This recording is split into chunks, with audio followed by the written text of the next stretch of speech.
Hello, my friends. We're going to do the astrology for the week of July 28th until August 3rd, Monday to Sunday, just because that's what my Llewellyn calendar shows me. I know some people start with Sunday, but that's what I'm starting with. And if you're getting to see this on the very last day of this week that we're talking about, that's because you're not a member of either my YouTube second level subscription or tier 3 and 4, 3 or 4 over in Patreon. And I let this out the last day of every week so you can see what you might be missing. This is my marketing. And for those who are members, thank you so much. I appreciate your support. All right, let's get started. We're going to share the screen with you and we're going to show you the charts we're going to talk about for each of the days in this coming week. Coming week meaning July 28th through August 3rd. So let's get started. The chart on the screen, we don't have, if you're using your Llewellyn books, again, get them. We don't have any major planetary aspects. I mean, we do have Venus making a sextile to Chiron. I don't use a lot of the asteroids in my divinations because there's already a ton of things to use. And I like to keep our focus as simple as we can.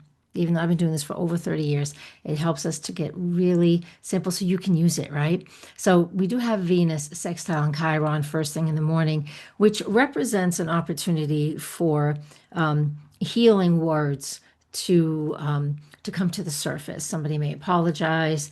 You may feel like you have reached an understanding in some disagreement or misunderstanding, and that is the healing component of Venus sextiling Chiron, right? The ruler of Venus. Venus is in Gemini, so the rule of Gemini is Mercury, and it is retrograde. So this feels like an old thing that has come to the surface that we are able to find a way to settle down and reconcile whatever is going on in your head. You know, we always have stories until we finally get to talk to people and straighten things out. That is Monday, July 28th. We also have the moon in Virgo throughout the day. As you can see, where is the moon? It comes through and makes a conjunction with that Mars in Virgo, and it makes a few other aspects. The moon always makes a lot of aspects, and not always. The moon makes aspects in a 24-hour period for the most part, but not so on the 30th, but we'll get to that. Moon in Virgo with Mars, with the South Node on Monday. Yeah, that's just like really honing in on the details of things and picking things apart, which kind of goes along really nicely, if you will, with that Venus sextile Chiron. The next aspect I wanted to talk about, again, the next day on July 29, no major planetary aspects yet. They're always applying things and separating aspects, but I'm looking at exact aspects in each one of these individual days. And on the 29th, the moon has entered Aries, has entered Libra at this point. It did it in the middle of the night.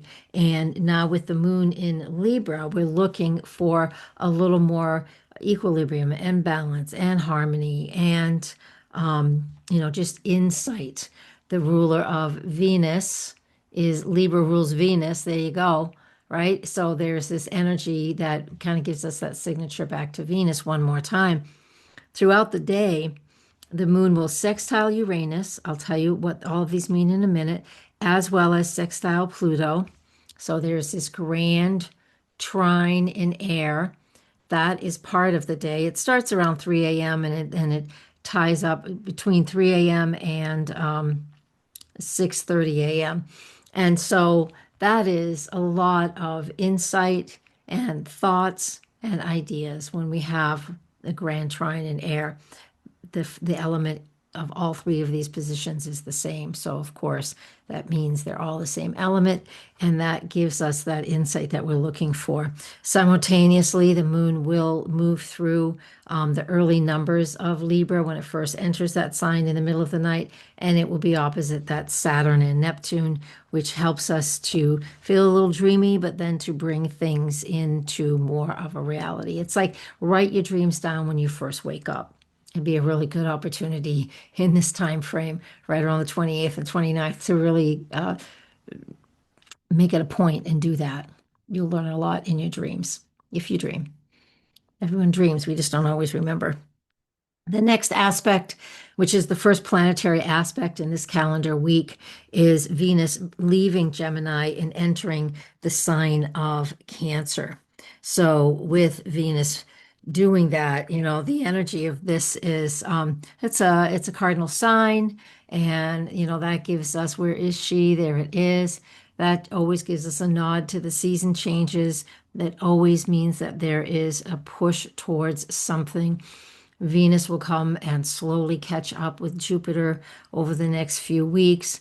And that gives us this opportunity for us to shift our focus, if you will, out of the Gemini energy. Gemini is fun, it's social, right?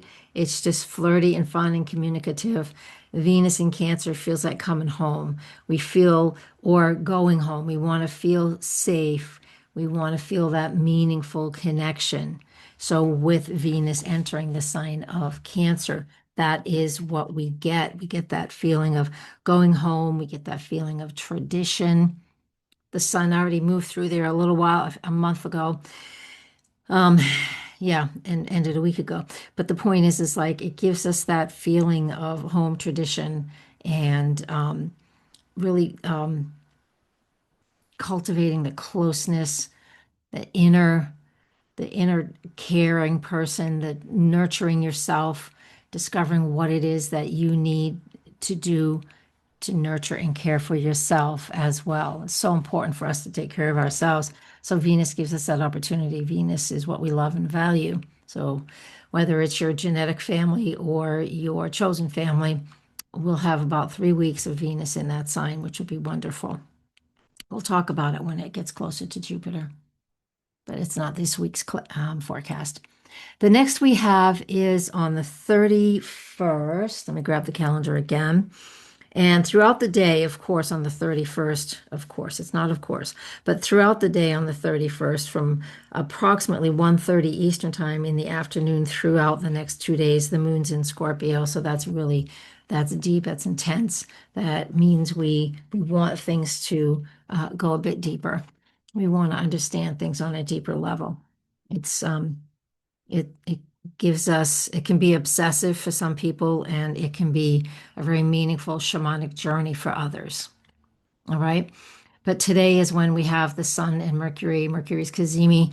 This happens every time it's retrograde. It comes back across the face of the sun, and it gets a cleanse, if you will. So there's always this moment of, even though Mercury's retrograde, there's this moment of clarity, insight, self-expression, that we're able to. I'm just thinking, if I'm doing what I want to do on this week, in this weekend, this is the day I am traveling like 700 miles, driving myself. Time will tell. But I'm thinking it's like, yeah, you get to go home, you get to go do what you love, you get to go and express yourself and find a way to really just talk about what matters and share what matters. And um, we get to, with Mercury Cazimi, it just burns off the things that are just a bunch of bullshit, things that just don't matter, things that don't mean anything, just get cleared away so we can really focus on this fiery energy of Mercury and Leo and what we love and what we desire and what we're passionate about. And even though it's retrograde, it's still, this Mercury retrograde just holds that key. So when it does come back to 9 degrees later, when it is, I'll get you that date right now while we're talking, when it comes back later, then you'll be able to have a little more focus and insight. And that looks like it's approximately July 2021 when Mercury comes back to 9 degrees of Leo, when it's conjunct the sun.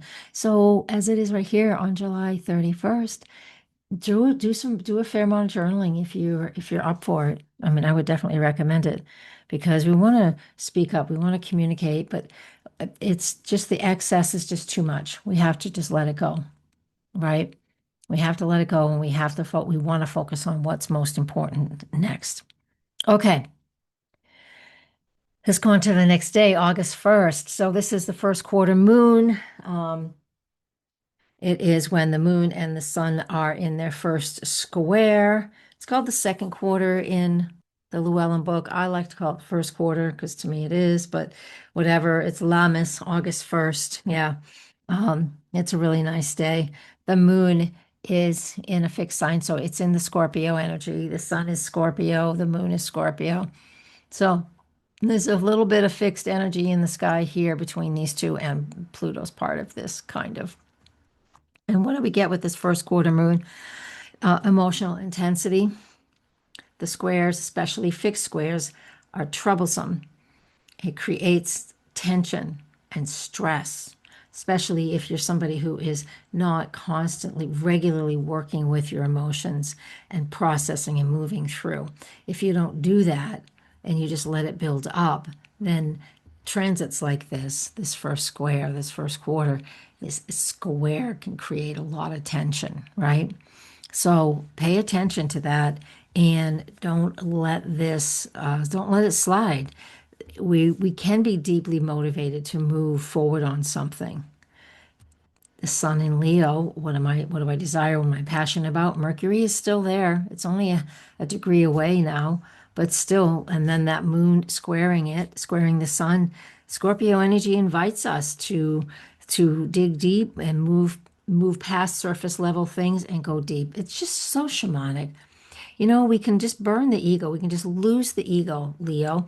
We can just lose that ego and just start to process and create this transformative component in the day. And it can feel difficult, but if you're feeling pushback on something, I want you to stop pushing and then step back and do an evaluation as to why am I feeling this push? Why am I feeling this push?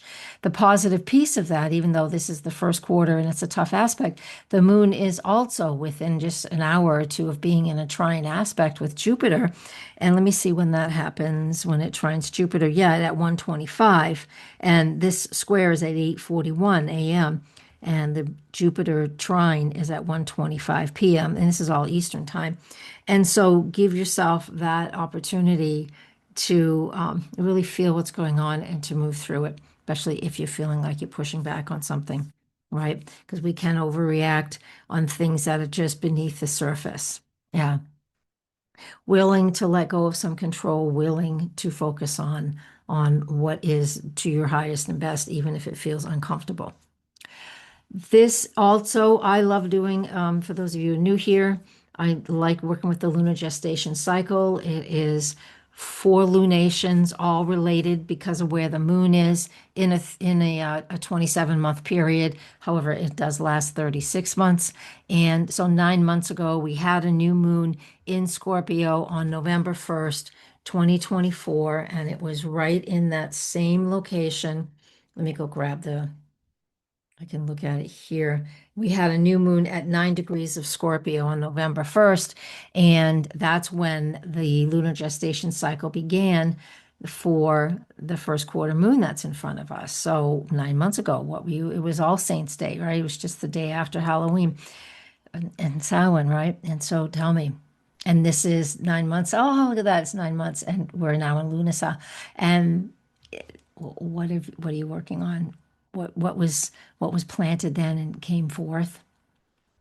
You'll decide. You'll figure it out, but it's up to you to understand your own life. But there is absolutely something that would have been initiated November 1, 2024, or thereabouts. And it's now you're seeing a little bit of the fruits of the labor, not completely. We've got a ways to go, but you get to see what's going on and what is being planted and what did you start with and where are you at now. It's just like planting a garden in the early spring, and like a little while later, you can start to see some things sort of burst through the soil, and then they start to grow. So they're fresh, they're new, there's new ideas. You'll pick and choose what works and what isn't working because the square means we're making some adjustments. Just like weeding your garden, but weeding your garden as a metaphor for figuring out what's working in your life and what isn't. All right. The next aspect on August 1st I wanted to talk about, and I'll talk about both of these at the same time. We have Venus in Cancer square Saturn. That's on the screen. That's at 9:34 a.m. And then at 4:49 p.m., Venus also makes the square aspect to Neptune. So let's look at both of those. Here's Venus square Saturn. And then here's Venus. Where is she? Over here, it's a different time of day, square Neptune. And no, this is not valid because if this was a T square, then Mars would have to be in a cardinal sign. So even though by the math it's there, ignore it. We have Venus square Saturn, Venus in Cancer. What do I love? What do I value? What's important to me? How am I shifting that from that Gemini energy we talked about a minute ago? So Venus in Cancer square Saturn in Aries. So this is a cardinal square, and it can create a lot of emotions. Saturn in Aries can be a little bit feisty. We can feel like we're disconnected. We can feel like we want something to feel more solid in a relationship.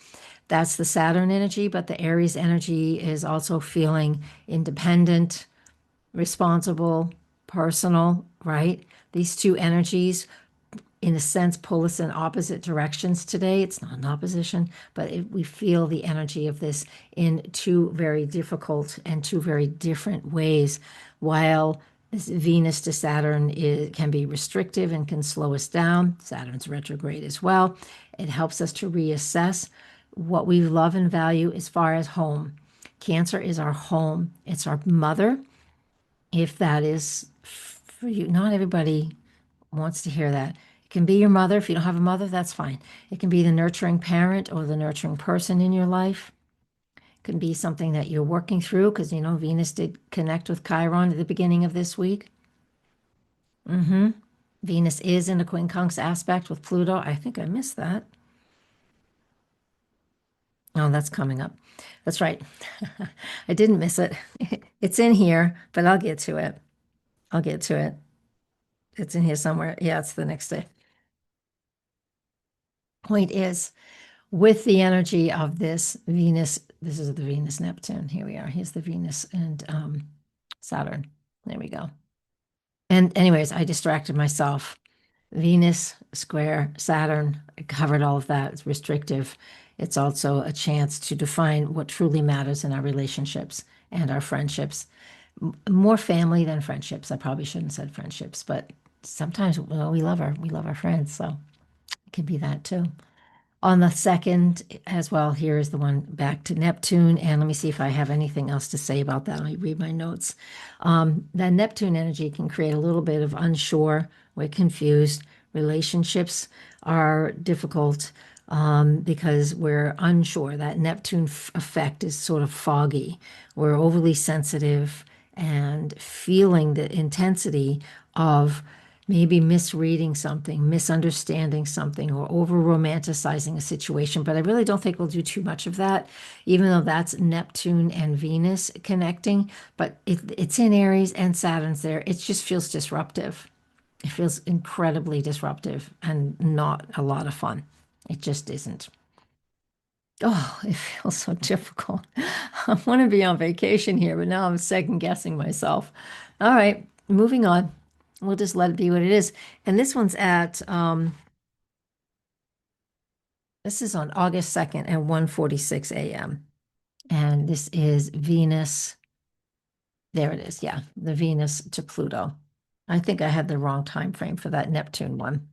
Needless to say, here we also have, and this is on Saturday, August 2nd, that Venus Pluto quincunx, which creates a lot of it stirs up power struggles. It stirs up control issues in relationships. That Venus in Cancer wants loyalty. It wants nurturing. It wants to feel safe and comforted. But that Pluto in Aquarius is wanting transformation and detachment, and it's just mismatch energy, right? So uncomfortable. We can feel like no matter what steps we take, nothing is working in our favor. And it's really a difficult It can be a difficult day if you're trying to force things to happen. It can be. The difficulties between this is really something else. And then we also have Chiron and Mars and a quincunx. And remember, we started this week with Venus sextile Chiron. That was about the beginning of the healing component or the understanding of the nurturing relationships that we do and do not have. And then we got to Venus moving into Cancer. A lot of, yeah, the nurturing, caring things. The Venus in Cancer square Saturn, square Neptune, creating a lot of we're unsure about a lot of the energy that is coming at us because it is just so discombobulated. And then we have this Venus quincunx Pluto and Mars quincunx Chiron. This is just a really tough week if you're having a hard time in a relationship. If you're looking to evolve in a relationship, this is like the real hard work with therapist, if you will, that can help you and your partner or whatever the situation is, really help you to move through some difficult situations. This does not say anything's working out. It says that all of these things that we talked about for the whole week is about working hard through situations.